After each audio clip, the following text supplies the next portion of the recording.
Bonjour les parents, aujourd'hui je vous retrouve pour une vidéo qui va concerner le retour à la maison. Voilà, en couple, seul pour les mamans qui sont célibataires. D'ailleurs les premières nuits à ce moment-là, je vous conseille quand même d'essayer d'avoir une amie avec vous, ça sera un petit peu plus facile.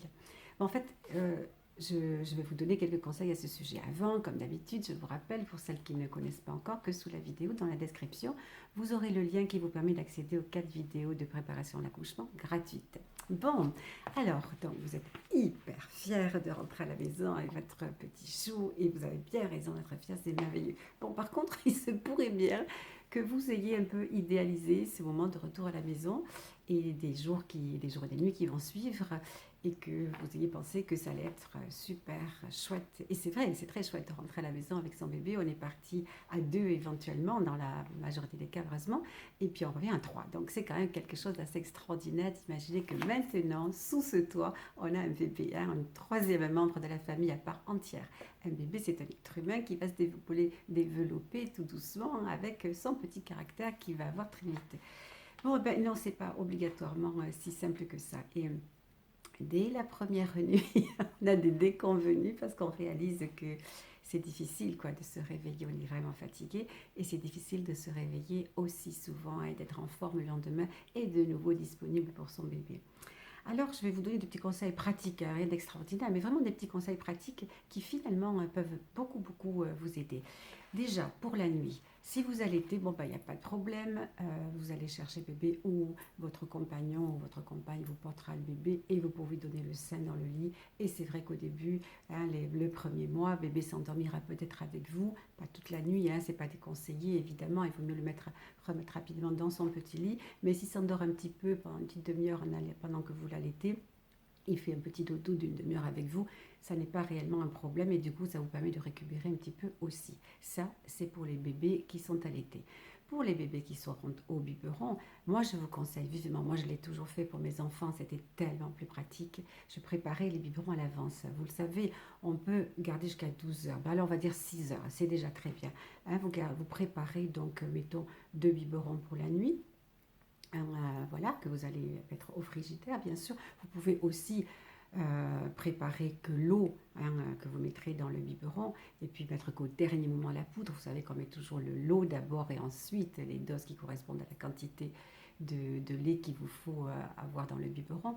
Bon, mais admettons que vous ayez préparé votre biberon entier, puis bien agité. Alors vous savez qu'il faut toujours le faire tiédir un tout petit peu à ce moment-là, de façon à ce que la poudre se dissolve correctement et qu'il n'y ait pas de grumeaux. Donc vous l'avez laissé tiédir un tout petit peu, vous avez bien agité. Quand il est froid, vous mettez au frigo. Et la nuit, quand vous le sortez du frigo, évidemment, chauffe biberon à ce moment-là. Micro-ondes, attention. Vous pouvez vous en servir, mais faites attention de ne pas brûler les bébés. Vous savez, c'est toujours différent entre la température lorsqu'on tient le biberon et puis le lait à l'intérieur. Voilà, et vous pouvez donc faire différemment, préparer le biberon d'eau et puis au dernier moment, en pleine nuit, rajouter la poudre de lait. Vous voyez ce qu'il y a de plus pratique pour vous. Mais en tous les cas, je vous invite vivement à préparer les biberons pour celles qui n'allaitent pas.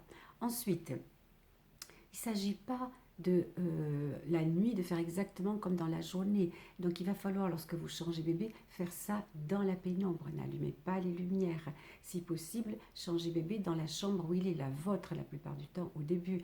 Donc vous avez une petite veilleuse que vous avez allumée qui ne va pas éblouir bébé, qui le laisse dans son demi-sommeil. Il a pris son biberon ou le sein et puis vous allez le changer. La plupart du temps, on le change après la prise du sein ou du biberon, sauf si on a des bébés qui ont tendance à se rendormir, qu'il faut stimuler à ce moment-là, au milieu du bibi ou au milieu avant de changer de sein, on va changer la couche. Donc, dans la pénombre, j'ai déjà prévu, avant de m'endormir, j'ai prévu à côté du berceau de mon petit ou de la table allongée ou du matelas sur lequel je vais le changer, ou dans le lit même, hein, je peux changer mon bébé dans son petit lit sans problème. J'ai prévu une couche, alors je ne le mettrai pas dans le lit, mais juste à côté, une couche. Un petit coton avec l'eau nettoyante, hein, tout simplement. Et puis la pommade, s'il en a besoin un petit peu pour ses fesses, s'il y a un érythème, s'il n'y en a pas, ce n'est pas une obligation, d'en mettre à chaque fois. J'ai tout à portée de main. Je ne vais même pas sortir de la chambre. Hein, la couche de pipi, c'est pas un problème. S'il y a du caca, ouais, il faudra la mettre à la poubelle. Mais voilà, j'ai tout à portée de main. Donc je réduis au minimum mes déplacements. Je réduis au minimum la possibilité de vraiment réveiller mon bébé. Je ne vais pas lui faire des histoires et des risettes pendant tout le changement. Non, non, non. Je peux échanger avec lui, je peux lui chanter une petite chanson tout en douceur, je peux lui faire des petites sourires qui verra à peine, on est dans la pénombre, on l'a déjà dit, mais je ne vais surtout pas trop le réveiller de façon à ce qu'il puisse se rendormir paisiblement et qu'il fasse surtout la différence entre la nuit et le jour.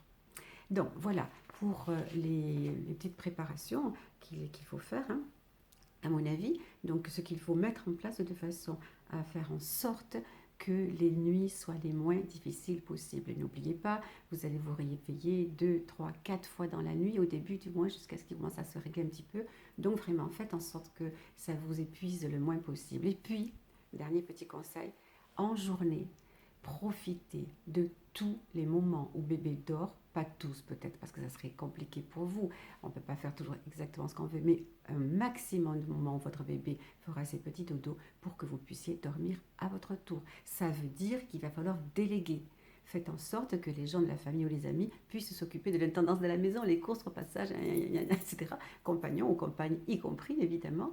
Et que vous, pendant les périodes de sommeil de bébé, vous puissiez direct aller vous reposer ou passer un petit moment à rigoler avec vos copines. Voilà, mes petites mamans. Qu'est-ce que je ne vous ai pas dit? Non, à peu près tout ce que je voulais parce que c'est vraiment une petite vidéo très courte. Ciao, ciao les mamans, à très vite. N'oubliez pas de vous abonner si vous ne l'avez pas encore fait. Et n'oubliez pas de partager ma vidéo si elle vous intéresse et qu'elle est susceptible d'intéresser d'autres petites mamans. Ciao, à très vite.